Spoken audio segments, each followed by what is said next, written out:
اعوذ باللہ من الشیطان الرجیم بسم اللہ الرحمن الرحیم. آگے دیکھتے ہیں ہم.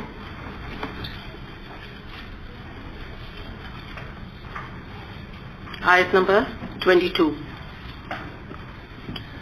ما اصاب من مصیبت فی الارض ولا فی انفسکم الا فی کتاب من قبل ان نبرأها ان ذلک علی اللہ یسیر. کوئی مصیبت ایسی نہیں جو زمین میں یا تمہارے اپنے نفس پر نازل ہوتی ہو اور ہم نے اس کو پیدا کرنے سے پہلے ایک کتاب میں لکھ نہ رکھا ہو. ایسا کرنا اللہ کے لیے بہت آسان کام ہے. یہ جو کتاب ہے یہاں پر یہ اشارہ ہے تقدیر کی طرف. ٹھیک ہے, قرآن کی بات نہیں ہو رہی یہاں کتاب میں, یہ تقدیر کی طرف اشارہ کیا جا رہا ہے. اور اس کے بارے میں تھوڑا ہم حدیث سے بھی بات کو سمجھیں گے, اور یہ حدیث ہی جو ہے آپ کو اس آیت کو سمجھانے کے لیے کافی ہے, جس کو ابھی میں آپ کے سامنے رکھتی ہوں. مسلم کی حدیث ہے.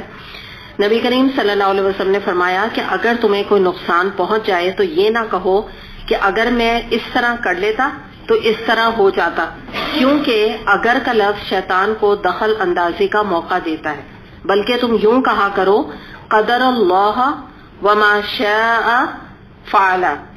اللہ نے مقدر فرمایا, اس نے جو چاہا کیا. تو یہ حدیث آپ سمجھ لیجئے کہ جو آیت ہے بس اس کی تفسیر ہے. باقی اس کو ایکسپلین کرنے کے لیے بات یہی ہے کہ everything is already pre written, پہلے سے سب کچھ لکھا, یہی تقدیر ہے, لکھا جا چکا ہے. وہ ہماری خوشی کے لمحات ہیں, وہ ہمارے غم کے ہیں, بیماریاں ہیں, آزاریاں ہیں, نعمتیں ہیں, پیسہ ہے, ایجوکیشن ہے, ہر چیز آپ سمجھے لکھی جا چکی. جوڑے جو ہے وہ بن چکے. تو یہاں پہ آپ سمجھ لیجیے کہ سب کچھ جو ہے وہ پہلے سے اللہ نے ڈیسائیڈ کر دیا ہے. اور کتنا پہلے ڈیسائیڈ کیا ہے, آپ ایک حدیث کے مطابق کیا آتا ہے کہ تقدیر لکھ دی گئی, قلم اٹھا لیے گئے اور سیاہی خشک ہو گئی. یعنی اب جو ہے نا, اب دوبارہ کچھ نہیں لکھا جائے گا. سب کچھ اللہ نے جو لکھنا تھا وہ ہمارے لیے لکھا جا چکا ہے. اور بلکہ بہت ساری چیزیں تو جب ہم فیٹس ماں کے پیٹ پہ تھے اسی وقت ہی تقدیر لکھ دی گئی. ایکچولی فرشتہ آ کے بچے کی ڈیسائیڈ کر جاتا ہے اللہ کی طرف سے. اب ہم دیکھتے ہیں کہ دنیا جو ہے وہ تو تقدیر ہے, یعنی تقدیر کے اوپر بیسڈ ہے, اور آخرت جو ہے وہ مشقت سے ملے گی. جتنی ہم ایفرٹ کریں گے اتنی ہم آخرت اچھی بنائیں گے. باقی دنیا میں تو موسٹلی چیزیں تقدیر پہ آلریڈی لیٹن ہے نا. یعنی مثال کے طور پہ بہت ساری چیزوں کے لیے جو ہے ہمیں کوشش جو ہے وہ اپنی دنیا کے بجائے آخرت بنانے کی کرنی ہے, جس کے اوپر ہمارے جنت اور بہت ساری چیزیں ہمیں وہاں ملنے والی ہیں. یہاں تو پیسہ اور یہ چیزیں آلریڈی ریٹن ہے, پری ریٹن ہے. دوسری بات یہ ہے کہ آپ یہ دیکھیں کچھ لوگ اپنی پوری زندگی دنیا کے لیے لگا دیتے ہیں, کھپا دیتے ہیں, لیکن ملتا انہیں وہی ہے جو کچھ ان کا نصیب ہوتا ہے. تو یہاں پہ اب جو بات بتائی جا رہی ہے, پہلے تو یہ تقدیر کی بات کی, دوسری بات جو بتائی جا رہی ہے کہ کوئی تمہارے اوپر جو مصیبتیں آتی ہیں تو وہ جو ہے ان کو پہلے سے کتاب میں لکھا ہوا ہوتا ہے. تو اب اس مصیبت کے ورڈ کو ہم دیکھ لیتے ہیں. مثال کے طور پہ کہیں قحط کا آ جانا, سیلاب آ جانا, کوئی دنیاوی آفات کا آ جانا, بیماریاں انسان کے اوپر آ جانا, کوئی تکلیف آ جانا, کوئی ڈکیتی ہو گئی, کوئی لاس ہو گیا, یہ تمام چیزیں اللہ تعالیٰ فرما رہے ہیں کہ ہم نے پہلے لکھ دی ہیں. اس کے علاوہ ہمیں پتہ چلتا ہے کہ اللہ تعالیٰ فرماتے ہیں, یعنی حدیث میں یہ بات آتی ہے, نبی کریم صلی اللہ علیہ وسلم نے فرمایا کہ اللہ نے اپنے علم کے مطابق تمام مخلوقات کی پیدائش سے پہلے ہی ان کی تقدیر لکھ دی ہے. یعنی ماں کے پیٹ میں تو بعد میں, یعنی ایک بچہ جب پیدا ہوتا ہے تو وہ ایک طرح سے ریویژن ہوتا ہے کہ بھئی یہ وہی ہے جس کی تقدیر اللہ نے لکھی ہے, اب یہ بچہ ہے, یہ اس کی تقدیر ہے, اس کا فیصلہ ہو جاتا ہے رات نا.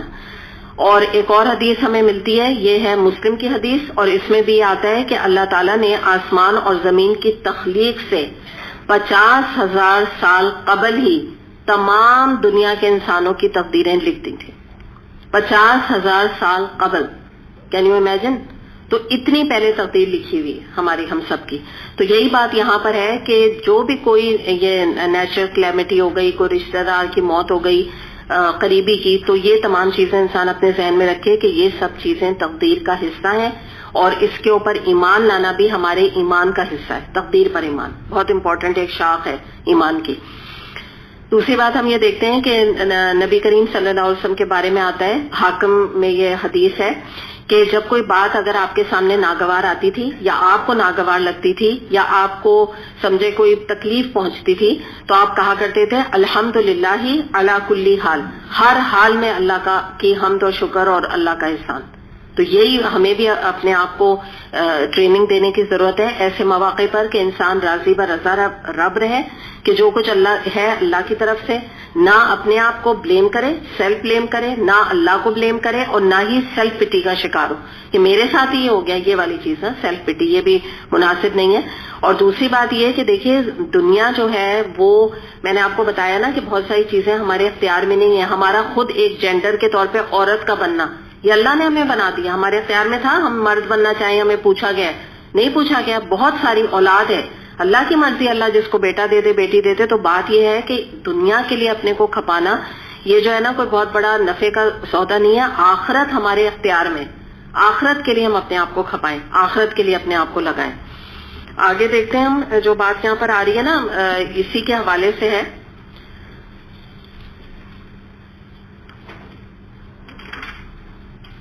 یہ ہے آیت نمبر 23 لِكَيْ لَا تَأْسَوْا عَلَى مَا فَاتَكُمْ وَلَا تَفْرَحُوا بِمَا آتَاكُمْ وَاللَّهُ لَا يُحِبُّ كُلَّ مُخْتَالٍ فَخُورٍ.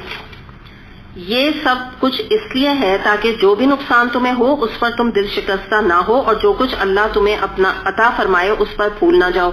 اللہ ایسے لوگوں کو پسند نہیں کرتا جو اپنے آپ کو بڑی چیز سمجھتے ہیں اور فخر جتاتے ہیں. اب یہاں پہ اللہ تعالیٰ نے فرما دیا کہ یہ اس لیے ہے، یعنی اللہ تعالیٰ نے تمہاری تقدیر اس لیے بنائی. اور یا ابھی میں نے آپ کو بتایا نا کہ نبی کریم صلی اللہ علیہ وسلم ہمیشہ کہا کرتے تھے الحمدللہ اللہ کل حال. یعنی مراد کیا ہے کہ ماضی پر افسوس نہ کرو، جو کچھ چلا گیا وہ چلا گیا، چاہے پیسہ ہے، جوانی ہے، نعمتیں ہیں، تو یہ تو بس تقدیر کا حصہ ہے. تو نہ اس میں تمہیں زیادہ ڈپریس ہونے کی ضرورت ہے، اور نہ یہ کہ جو تمہیں ملے، یعنی مراد یہ کہ جو جس کے پاس بہت پیسہ ہے، جس کے پاس بڑی نعمتیں ہیں، تو یہاں پر ایک ورڈ آ رہا ہے ان کے لیے ولا تفرحوا. یہ جو ورڈ ہے نا یہ نکلا ہے فرح سے، اور فرح کا مطلب ہوتا ہے اترانا. بہت زیادہ اترانے سے آپ کو سمجھ آ گیا ہے نا کہ ایک تکبر تو ہے ہی، اترانا ایک اور ہی چیز ہوتی ہے. چلنے کا سٹائل بھی الگ ہی ہوتا ہے ان کا، شو آفنگ کرنا، دکھاوا کرنا، یہ چیز ہوتی ہے نا. تو یہاں پر یہ بھی پتہ، اگلی بات یہ پتہ چل رہی ہے کہ ایک طرف تو تم سے کوئی مال اور نعمتیں گئیں تو اس پہ افسوس نہ کرو، راضی برضا رب رہو کہ ٹھیک ہے میری تقدیر کا حصہ ہے، اللہ نے بہت کچھ مجھے دیا بھی تو ہے نا، یہ والا مائنڈ سیٹ ہو. پھر یہ کہ اگر تمہیں بہت کچھ مل گیا اور نعمتیں تمہیں مل گئیں تو یہ نہ کرو کہ it's my intelligence, it's my planning, یا یہ کہ I deserve it, no big deal. ایسے لوگ بعض دفعہ بات کرتے ہیں نا، بزنس وغیرہ بہت ان کا فلرش کرتا ہے تو وہ اس طرح کا فراح ان کے اندر پیدا ہو جاتی ہے، اترانے والی ٹینڈنسی. تو اس چیز سے روکا گیا. اچھا حقیقت بھی یہ ہے کہ دو مواقع انسان کی زندگی میں ایسے ہوتے ہیں جن میں کہ وہ آؤٹ آف کنٹرول ہونے کی ٹینڈنسی اس کے اندر پائی جاتی ہے. ایک موت کا موقع، موت کے موقع میں کیا ہوتا ہے؟ بدعت، بین، چیخ چیخ کے رونا، تماچے مارنا، بین کرنا جو کہ کبیرہ گناہ ہے، اور ہر طرح کی بدعت کرنا. یعنی کوئی بالکل کنٹرول نہیں، کوئی بتائے بھی کہ بھئی سوئم نہیں کرنا چاہیے، نہیں سننا، بس نہیں ہمیں تو یہ کرنا ہے، فلاں کھانے کھلانے، ایک یہ آؤٹ آف کنٹرول ہوتے ہیں. اس کے سیکنڈ جو ٹائم ہوتا ہے وہ خوشی میں اتنا آؤٹ آف کنٹرول ہو جاتے ہیں کہ اس میں شو آف کا ہونا، اسراف کا کرنا، تبذیر، گناہ اور دکھاوا، کیا کچھ ہے جو ہم نہیں کرتے. اور اس کی جو بیسٹ ایگزامپل ہے ہمارے یہاں شادی بیاہ، بیسٹ ایگزامپل. عام طور پہ بھی ہوتا ہے یقیناً لوگوں کے گھروں میں اسراف اور تبذیر، لیکن شادی بیاہ کے موقع پر تو اس کی جو لمٹ ہے وہ کراس ہو جاتی ہے، بالکل لمٹ کراس کر جاتے ہیں.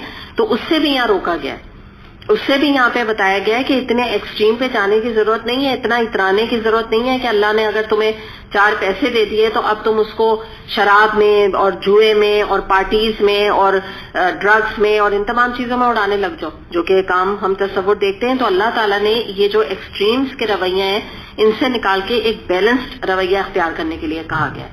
ورنہ آپ یہ دیکھیے کہ یہ جو چیز ہے یہ نیچرل ہے کہ انسان کے اوپر اگر کوئی مصیبت آتی ہے تو ظاہر ہے وقتی طور پہ اس پہ غم آتا ہے، اور اگر کوئی اس کو نعمت ملتی ہے تو وقتی طور پہ ظاہر ہے وہ خوش ہوتا ہے. تو یہ نہیں منع ہے، ایک بات یاد رکھیے گا، اس کی نفی نہیں ہو رہی ہے کہ ایک جو نیچرل انسان خوش ہو رہا ہے، لیکن یہ ان کی بات ہو رہی ہے کہ ایسا غم اور خوشی جو تمہیں اللہ کی معصیت اور گناہوں میں انوالو کر دے، اس سے یہاں پہ دراصل روکا جا رہا ہے. باقی تو یہ ایک نیچرل انسان کا ٹینڈنسی ہے. دوسری بات یہ ہے کہ دیکھیے مومن کا معاملہ بھی یہ ہوتا ہے، حدیث کے مطابق کیا آتا ہے کہ مسلم کی حدیث ہے کہ مومن کا معاملہ بھی کیا خوب ہے، جب اللہ تعالیٰ اس سے نعمتیں اور اپنی رحمتوں کا فضل اس کے اوپر کرتا ہے تو وہ اللہ کا شکر ادا کرتا ہے، اور جب اللہ تعالیٰ اس سے کوئی نعمتیں چھین لیتا ہے اور اس کو کسی آزمائش میں مبتلا کر دیتا ہے تو وہ صبر کرتا ہے. تو یہ دو نعمتیں مومن کے علاوہ کسی کو نصیب نہیں ہوتی، اور دونوں یعنی حالوں میں وہ اللہ سے خیر ہی کماتا ہے، دونوں چیزیں اس کے لیے باعث اجر کا باعث بنتی ہیں. تو یہ یہاں پہ ہمیں سبق مل رہا ہے کہ اگر نعمت ملے تو اللہ کا شکر ادا کرو، اگر نعمت چھنے تو صبر کرو. سمپل یہ دو سینٹینس میں بات کمپلیٹ ہو جاتی ہے. دوسری اینڈ میں ایک آپ سمجھ لیجئے ظاہر ہے ایک برائی ہے کہ مختال اور فخور، اس سے مراد یہ ہے مختال و فخور سے کہ فخر کرنے والا، اور مختال جو ہے وہ ایک طرح سے آپ سمجھ لیجئے کہ اترانے والا. تو دونوں چیزیں جو ہے اس سے روکا گیا ہے. اللہ تعالیٰ نے فرمایا کہ میں ایسے لوگوں کو پسند نہیں کرتا. تو یہ کون سا ایٹیٹیوڈ ہوتا ہے؟ دا گریٹ می جو انداز ہوتا ہے نا، خود پسند جو رویہ ہوتا ہے. ایک تو دیکھیں نا تکبر ہے، ایریگنس ہے، یہ ساری الگ الگ ٹائپ کی چیزیں. اترانا ہے، اس کے اندر نا یہ ساری چیزیں ہی ایڈڈ ہیں. اور اس کے علاوہ بھی ایک چیز ہے، وہ کیا ہے کہ ایسا شخص اپنی محبت کا شکار ہوتا ہے. خود پسند انسان، ایکچولی وہ اس کی یہاں بات ہو رہی ہے، اور جس میں اردو میں مسئلہ ہے نا اپنے منہ میاں مٹھو بننا، ہر وقت اپنی تعریفیں کرنا، اپنا جیسا گھر، میرا جیسا گھر کسی کا نہیں، میرے جیسے بچے کسی کے میرے نہیں، میرا جیسا جو مطلب اخلاق ہے وہ کسی کا نہیں. خود ہی ہر چیز میں کوئی کہہ رہا ہے نہیں کہہ رہا، بس ان سے زیادہ کوئی اچھا ہے نہیں ایکچولی. اور اس میں وہ اور اس کی نشانی کیا ہوتی ہے؟ بات بات میں اپنی مثالیں دینا. لوگ اگر کچھ ان جنرل بات کر رہے ہیں کہ فلاں نے ایسا کیا، فلاں نے یوں کیا، وہ فوراً آگے بڑھ کے کہیں گے مگر میں تو ایسا کرتا ہوں، میرے تو گھر میں ایسا ہوتا ہے، میں تو یوں گھر چلاتا ہوں، میں تو ایسا. ہر چیز میں اپنی تعریف چاہنا. تو یہ جو چیز ہے اس کو یہاں پہ بتایا جا رہا ہے. اللہ تعالیٰ نے اس کو بہت ہی اس عادت کو ناپسند فرمایا ہے، اور یہ جو چیز ہے اس میں انسان کو اپنے آپ کو بہت زیادہ روکنے کی ضرورت ہے. کہ دیکھیں دوسرا اگر انسان کی تعریف کرے نا بات تب بنتی ہے. خود انسان اپنی تعریف کر رہا ہے، کیا کمال کی بات. خود ہی آدمی کہہ جا رہا ہے میں تو اتنا اچھا، میں تو ویسا، لوگ کوئی نہیں کہہ رہے. تو تھوڑا سا رک کے آدمی سوچے، جب بھی انسان لوگوں کے ساتھ بات کرے تو تھوڑا سوچے کہ لوگ آگے بڑھ کے اگر آپ سے کہیں کہ آپ کے اندر یہ کوالٹی ہے، تب تو واقعی کوئی سوچنے کی آپ کی بات ہے. لیکن اگر کوئی انسان خود ہی اپنے آپ کو کہہ جا رہا ہے اور کوئی دوسرا نہیں کہہ رہا تو it's a big question mark. You must think about it کہ مجھے اوائڈ کرنا چاہیے اپنی باتیں کرنا. تو اس لیے نا لوگوں کے سامنے ایک اور بات یاد رکھیں کہ اپنی بہت نعمتوں کا بھی ذکر نہ کریں. یہ بھی شو آفنگ کے اندر ہی یہ بات آ جاتی ہے اور اس سے نظر بھی لگتی ہے. یہ بھی بات یاد رکھیے گا. یہ بڑی اہم چیز ہے کہ انسان جو ہے نا ان چیزوں میں اپنے آپ کو نہ کرے انوالو.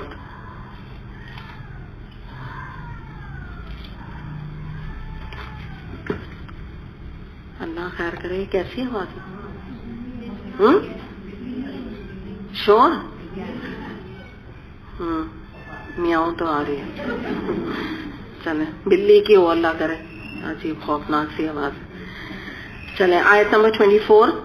الذین یبخلون ویأمرون الناس بالبخل ومن یتول فإن اللہ هو الغنی الحمید. جو لوگ خود بخل کرتے ہیں اور دوسروں کو بخل کرنے پر اکساتے ہیں، اب اگر کوئی روح گردانی کرتا ہے تو اللہ بے نیاز ہے اور ستودہ صفات ہے، یعنی آپ ہی آپ کو اپنی صفات میں اعلیٰ ہے. اب اس کو ہم دیکھ لیتے ہیں. پہلے آپ کو یاد ہے نا قرض حسنہ سے چلیے وہ ساری بات کی. اب یہاں پہ اللہ تعالیٰ ایک برائی کی طرف توجہ دلا رہے ہیں جو کہ انسان کے اندر پائی جاتی ہے، ایسا فطرت اس کے اندر موجود ہوتی ہے.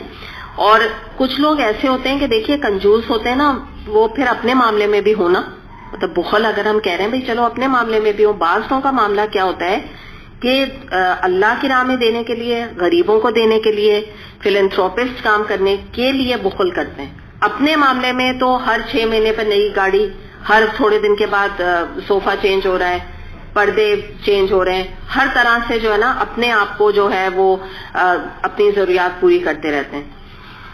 تو اس کا یہاں پہ ذکر کیا جا رہا ہے کہ یہ جو چیزیں ہیں جس کو کہتے ہیں، فرین پلیز دیکھ لو، تمہارا بہت ہی ڈسٹربنگ آوازیں ہیں.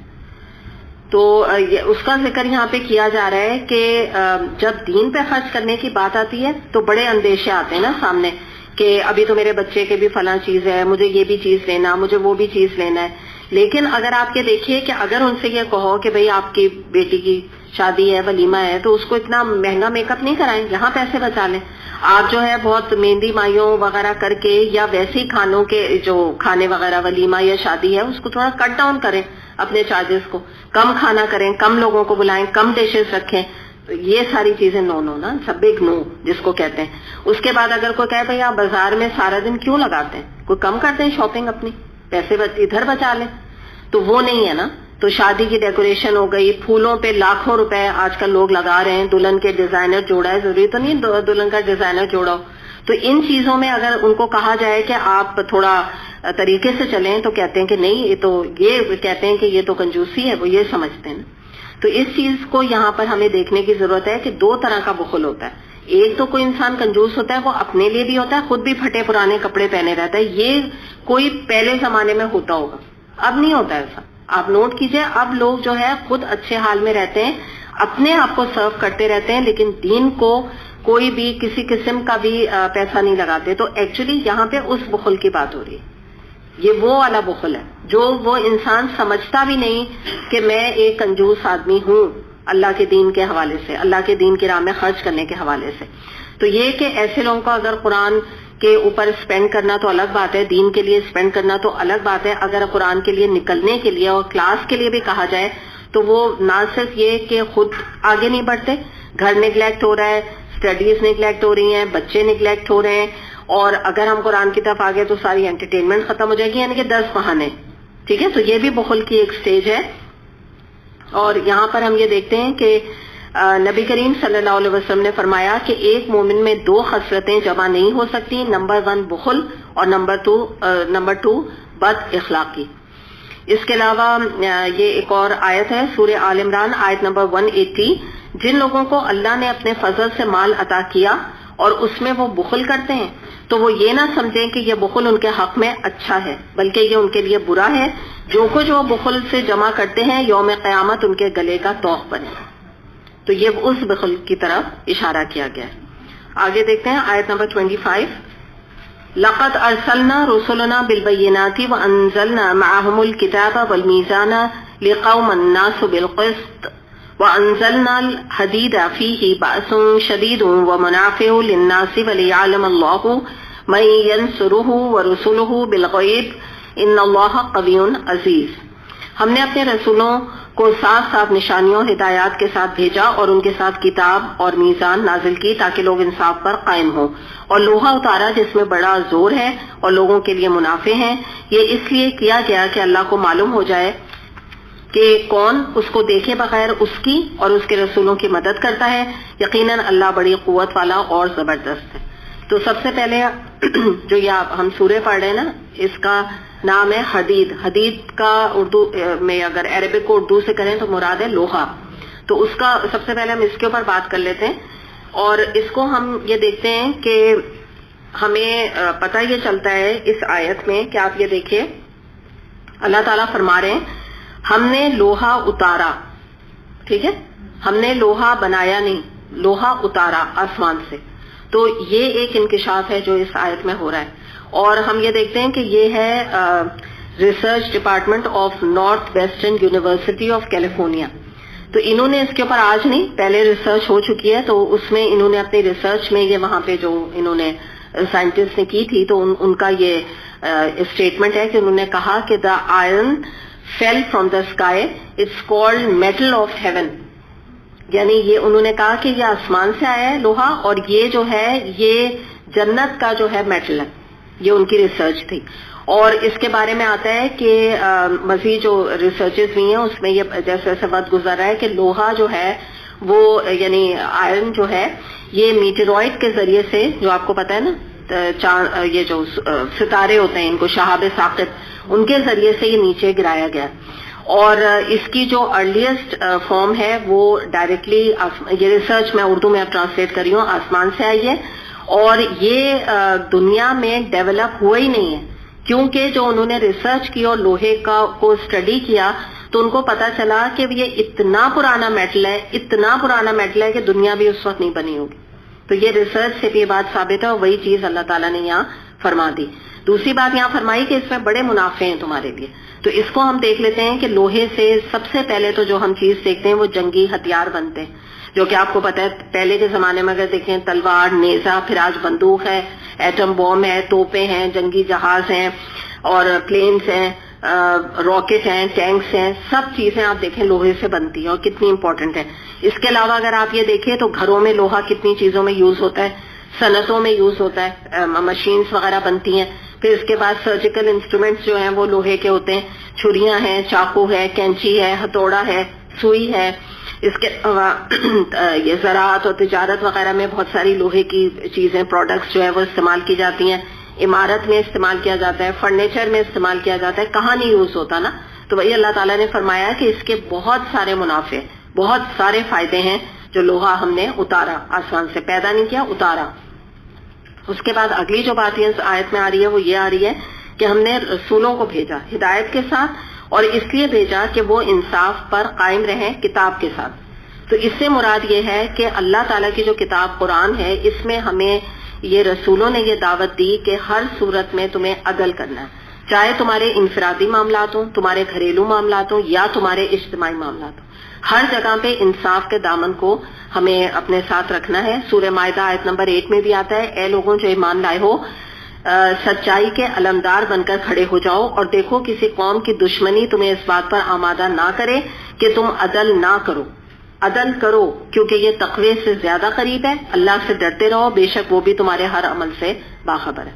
تو عدل کی یہاں بہت زیادہ اہمیت بتائی گئی. اور اس کے بعد یہاں پہ بڑی اہم بات اینڈ میں یہ بتائی گئی, اللہ تعالیٰ فرماتا ہے کہ اللہ تعالیٰ نے رسولوں کو بیسکلی ہم سب کی آزمائش کے لیے بھیجا ہے. آج نبی کریم صلی اللہ علیہ وسلم موجود نہیں ہے, لیکن ایمان جو ہمارا ان کے اوپر ہے نا, یہ ہماری آزمائش ہے کہ تاکہ اللہ تعالیٰ جان لے کہ کون رسولوں کو بن دیکھے اللہ پہ تو ایمان لاتا ہے, ساتھ میں رسولوں پر بھی ایمان لاتا ہے اور مدد بھی کرتا ہے.